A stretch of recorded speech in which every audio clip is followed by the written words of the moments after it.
Note-taking for consecutive interpreting. Actually, this is more about just interpreting and consecutive interpreting. For me, consecutive interpreting is with notes. David Violet here, and welcome to this short video about something that may surprise you about the accordion. I'll be telling you about the accordion and what that has to do with interpreting. And please stick around, because at the end of this video, I'd like to give you a little gift, a little bonus that I think you'll like. The accordion is something that Danica Seleskovich used to mention occasionally. I've looked for it in her book and on the internet, and I don't find any written reference to it. But she used to say that, you know, interpreting is a little bit like playing the accordion. And what she meant is that we are constantly doing a sort of a thing like this. The accordion goes like this, right?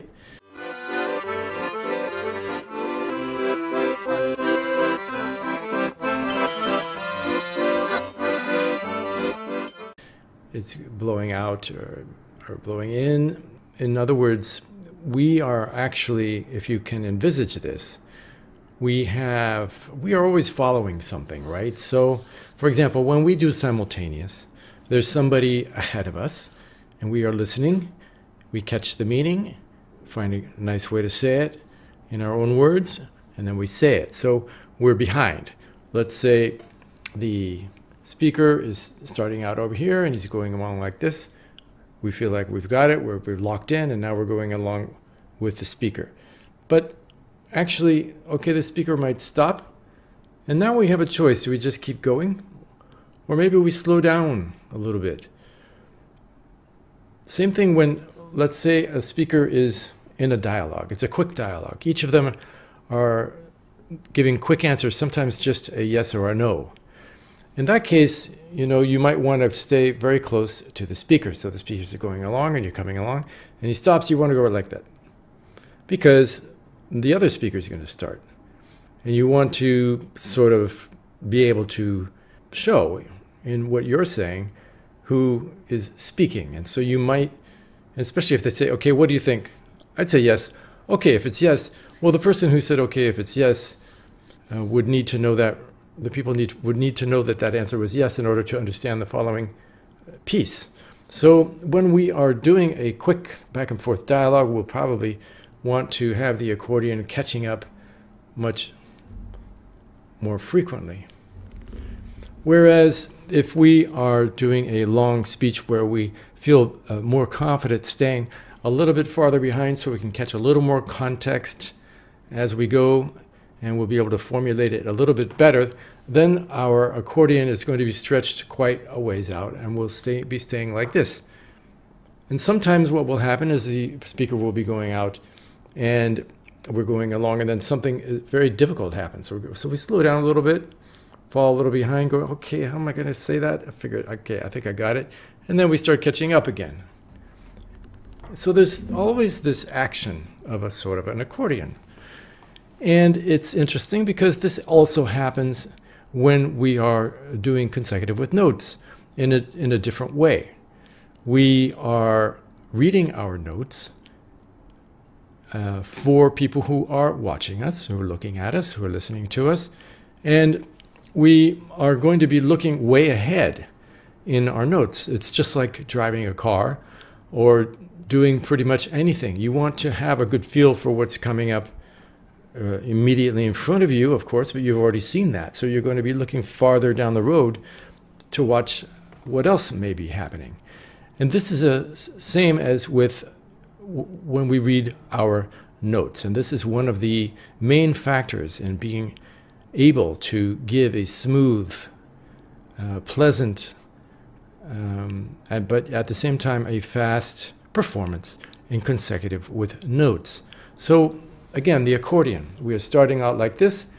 We start reading down the page. Okay, I think I can start speaking now. And then we start speaking, and our eyes stay way ahead. And then our eyes might run into something very difficult, and we'll be going, ooh, our voice is coming along, and we're thinking, how am I going to say that? At that point, you might want to slow down a little bit and say, okay, I don't want to create a gap. A gap can mean that the person was giving emphasis on that. I don't want to create a gap that was not that does not transmit the meaning that I want. So you might slow down, you figured it out, okay, this is your eyes on your notes, and then your eyes start going ahead again.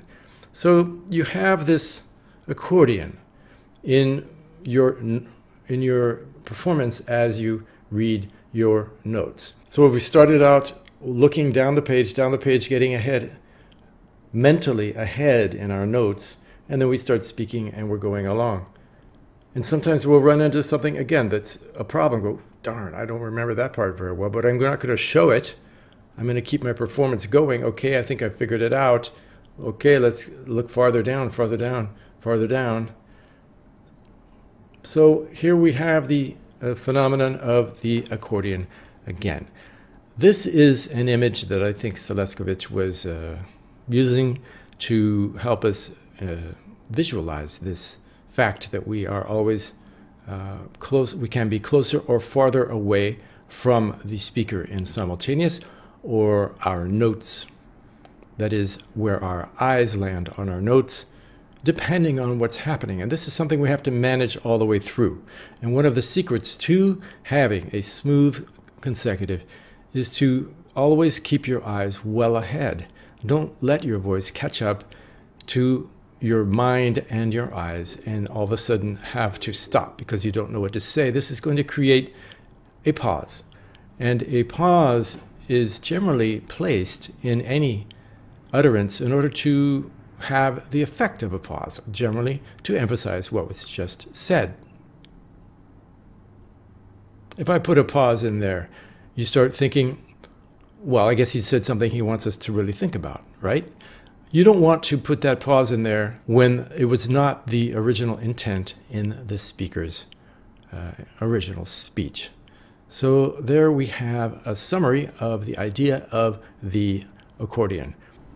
If you bear this in mind, the way you always have to stay a little bit behind so that you can manage things well, both in consecutive and in simultaneous, I think it'll be helpful, and I hope you'll find it helpful. And I promised you a little bonus, and that is a free course on symbols. I have a course that shows a bit how I collect symbols, how I make symbols out of letters, capital letters, etc., and a small collection of symbols that you might find handy. So use the QR code and you can get access to that course, that very short mini course on symbols for consecutive note-taking. You will also find some links and the link to that below in this YouTube video. And if you do like this video, please give me a like, please subscribe to my channel, and if you have any comments about the accordion or about anything else, feel free to put them below.